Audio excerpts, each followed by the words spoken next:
Guys, അപ്പോൾ നമുക്ക് അടിപൊളി ഗോബി മഞ്ചൂരിയൻ ഉണ്ടാക്കാം അല്ലേ. അതിനായിട്ട് കോളിഫ്ലവർ ഇതേപോലത്തെ ഇതളുകളായിട്ട് നമ്മൾ മാറ്റി വെച്ചിട്ടുണ്ട്. അത്യാവശ്യം കനം കുറഞ്ഞിട്ട് ചെയ്യാവും നല്ലത്. അപ്പോൾ ഒരു പാത്രത്തിൽ വെള്ളം തിളപ്പിക്കാൻ വെച്ചിട്ടുണ്ട്. അതിലേക്ക് നമ്മൾ തിളച്ച് വരുമ്പോൾ ഇട്ട് കൊടുത്തിട്ട് 3-4 മിനിറ്റ് നമ്മൾ അത് വേവിക്കാൻ വെക്കുക. കുറച്ച് ഉപ്പും കൂടി ചേർത്തിട്ടുണ്ട് കേട്ടോ.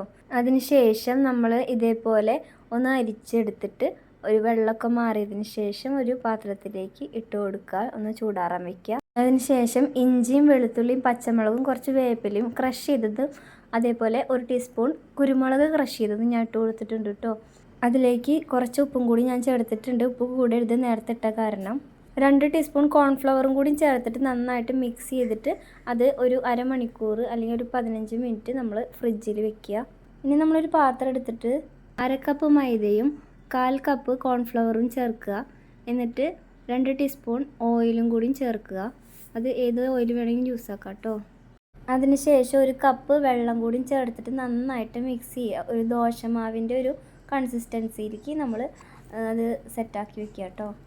അതിനുശേഷം നമ്മൾ ഫ്രിഡ്ജിൽ വെച്ച കോളിഫ്ലവർ എടുത്തിട്ട് നമ്മളിതിൽ മുക്കിയിട്ട് നന്നായിട്ട് വറുത്തെടുക്കുക. നന്നായിട്ട് ഫ്രൈ ആവേണ്ട ആവശ്യമില്ല, പക്ഷേ എങ്കിലും ഒരു സൈഡായി കഴിഞ്ഞാൽ അപ്പുറത്തേക്ക് മാറ്റിയിട്ട് അങ്ങനെ ഇതേപോലെ നമ്മൾ ഫ്രൈ ചെയ്തിട്ട് മാറ്റിയെടുക്കുക.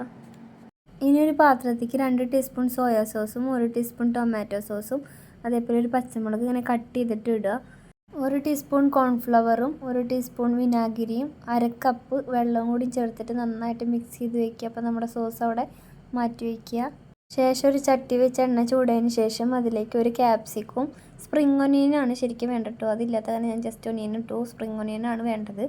പിന്നെ നമുക്ക് ജിഞ്ചർ ഗാർലിക് പേസ്റ്റും അതേപോലെ 1 ടീസ്പൂൺ ക്രഷ് ചെയ്ത മറ്റേ കുരുമുളക് പൊടിയും കൂടിയും ചേർക്കുക. ഇതിലേക്ക് നമ്മുടെ സോസും കൂടിയും ചേർത്തിട്ട് 2-3 മിനിറ്റ് ഒന്ന് തിളപ്പിക്കുക. അതിന് ശേഷം നമ്മുടെ ഫ്രൈ ചെയ്ത് വെച്ച കോളിഫ്ലവറും കൂടിയിട്ട് നന്നായിട്ട് മിക്സ് ആക്കുക.